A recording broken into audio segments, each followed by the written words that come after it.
Hey, what's up, you guys? So back with you for another series here, the money saving ideas, 5 more to add to the collection. So the first one here is cutting bills down.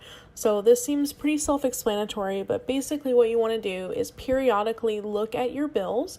And primarily I'm looking at more like car insurance, cell phone, and subscription things, especially at the beginning of the year or when these things are set to renew, and look for any ways that you can save money. So what I did recently is shop around for auto insurance. I had the same company for quite a while and thought, okay, well, my coverage is really good. There's no issues there. I like the company. I've never had any problems.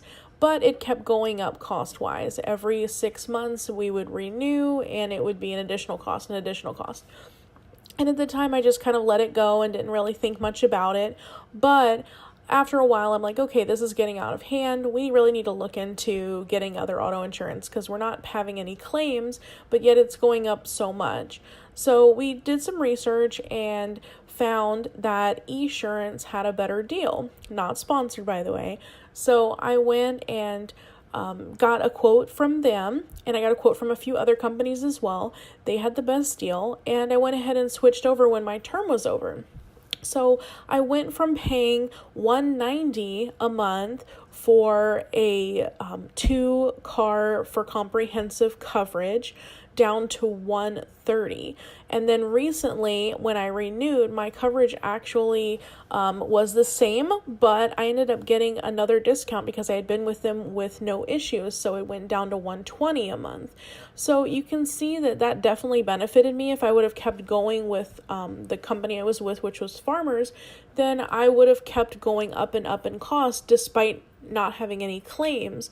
So I just wanted to let you guys know that's something you can look into, especially when your terms are coming up and especially when they're going up like that. It's good to look into.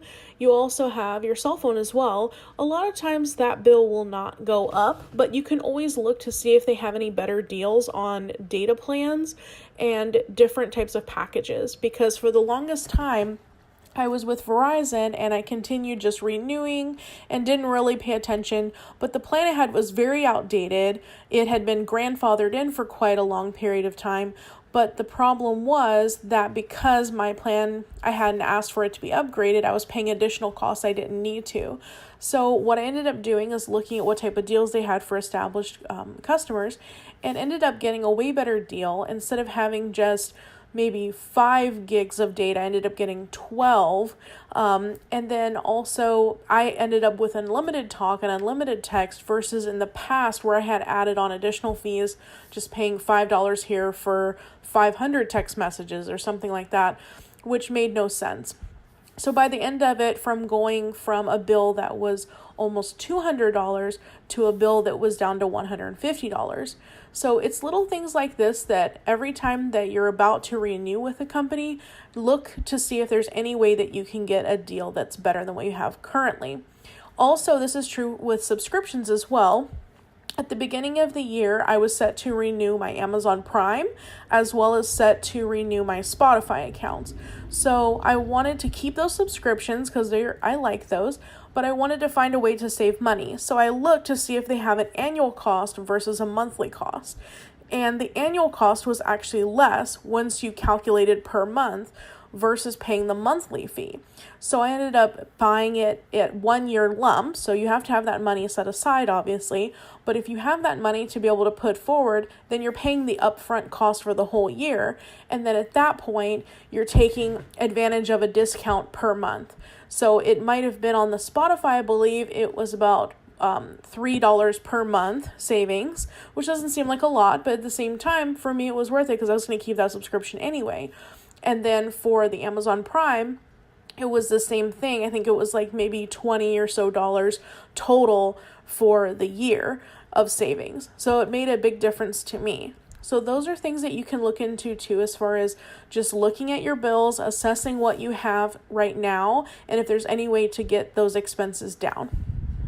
The next one is kind of a health slash saving money tip, is basically not having soda, juice, or bottled water. Bottled water sounds kind of sketchy, I know, but basically if you go and you get a Brita filter and you just refill the water, or you use the fridge filter, which is what I do, then you can get a way more of a deal of the filtered water versus getting the bottles. First off, the bottles aren't great for the environment because they don't recycle well. So that's issue one. But then issue two is you're paying these people just to bottle water that you could do yourself.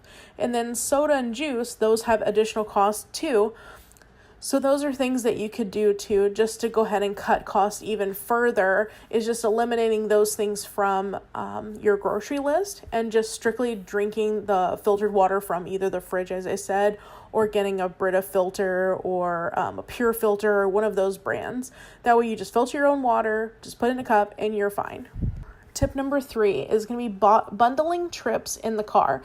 So I do this all the time for gas saving purposes. I'll say, okay, I'm going to be going to Portland, for example, on this day, and I will be going to this part of town. So I will get all of the things that I need to do in Portland at one go, and then that way I don't have to go there an additional time. Or, for example, if I'm working on one side of town, I'll say, okay, what is on that side of town that I might need to get done this week? I might need to get groceries. I might need to do a few other things. I'll just make all of those trips in one go versus having it kind of mismatched. So it does take a little bit of planning on your part, but you can save gas because you're not making an additional trip there later in the week to, let's say, get groceries when you were already on that side of town to begin with. So simple tip if you're not doing it already, but just something to think about of how many times you can cut down on how many times you're going out in the car and wasting gas. So keep that in mind too. Number 4, this term was coined by Jordan Page, who has a page on here, funcheaperfree.com, and she introduced shelf cooking. That's the term for it. It's been around for actually quite a while, so people read about this and this seems silly, but it's something that's actually cut down my grocery budget quite a bit. Is basically you shop the shelves of your house first. So basically, instead of saying, this week I want tacos and going to buy the things for tacos, you would first go through your pantry and find out what you have, and in your fridge and your freezer, find out what ingredients you already have, and then base meals around that, because that way you're getting rid of the supply that you already have. And then at that point, base the meals around that, and then just shop for the things that you need to make meals for that, like the separate ingredients. At that point, you're getting rid of waste because you're not wasting produce and things like that you already have. And then second, you're cutting your grocery budget by quite a bit because you're not rebuying things, or you're not just shopping based on a whim. The next one is that I don't buy books or movies. I do have some exceptions. If it's something I really, really want to buy that I know that I will enjoy, I do buy it. But for the most part, I try to avoid buying books and movies just because of the fact that you can rent them. And a lot of times if you read a book, there's not a lot of times where I'll sit down and be like, I really want to reread this book.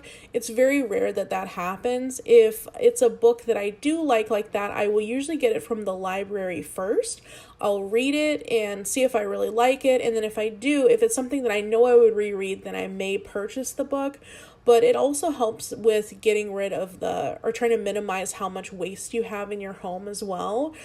Because just buying excess of movies and books and things like that you may not touch again is very wasteful. So try to keep that in mind. And also the library is free. So it makes perfect sense just to use their resources there. Instead of actually just wasting money buying books that you may or may not read again. So that's just another tip to keep in mind. And a lot of times too, movie-wise, they actually do have quite a bit of movies there, and that saves you from Redbox costs as well. Not that Redbox is super expensive, but it can add up if you're going there pretty frequently for, a night in. Thanks for joining me again for some money-saving tips. Hope these were some ideas that you could find useful in your daily life to cut a few more bucks in your budget.